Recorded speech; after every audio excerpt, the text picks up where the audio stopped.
Most cars journey through a single life cycle, from launch to midterm update to giving way to something newer, can be tracked through the massaging of fascias, tweaks to head and taillights, and updates to the available color palette. In the case of Chrysler's second-generation 300 sedan, however, it also includes an ever-evolving tapestry of gear shifters.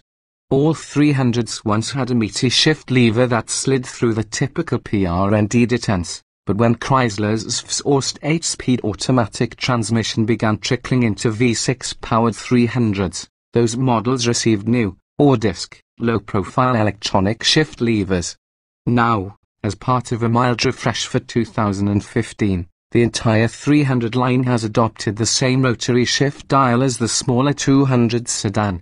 For the most part, these knob-related updates have coincided with actual transmission changes. Outside of the cog farm, not much else about the 300 has changed.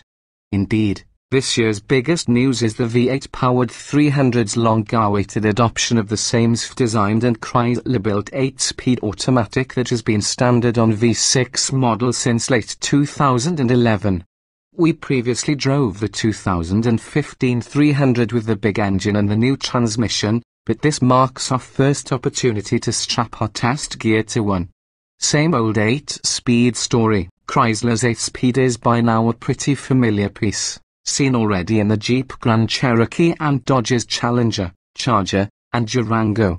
With that gearbox bolted to the unchanged 5.7-litre Hemi V8, our acceleration times were very close to 8-cylinder 300s we've tested in the past.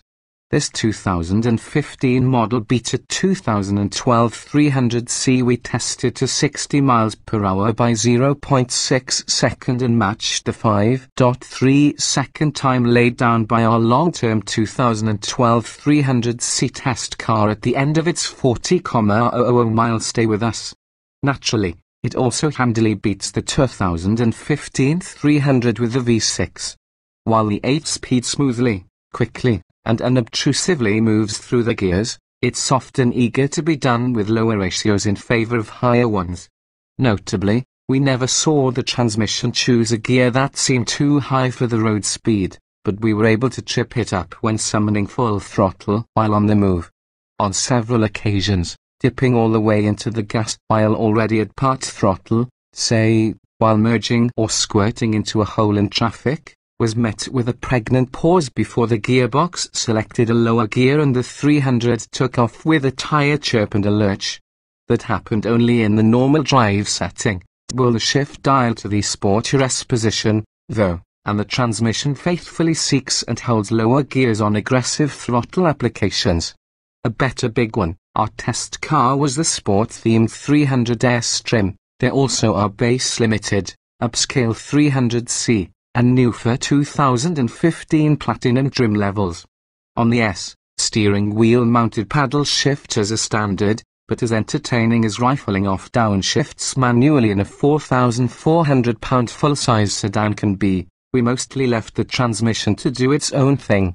As we've found in our previous encounters, the 300 is a tolerant partner when hustling over winding blacktop, as much as something this size can be, anyway. But that's clearly not the car's comfort zone. While it never puts a wheel wrong, you're always aware of its heft. It's best to keep to the highways and byways in the 300, the better to enjoy its comfortable ride quality.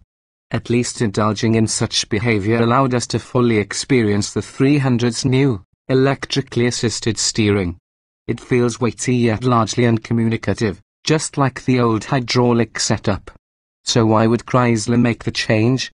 To increase fuel economy, as electric steering isn't driven by the engine.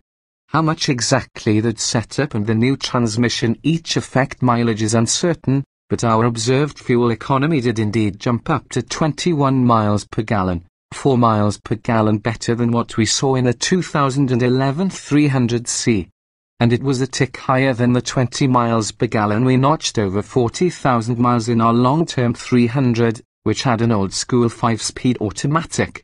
The 2015 300's changes aren't transformative, but that wasn't really necessary, anyway. The Chrysler's core competencies are intact, namely looking good, carrying 4 adults in serious comfort, and delivering a ton of vehicular presence for not a lot of money.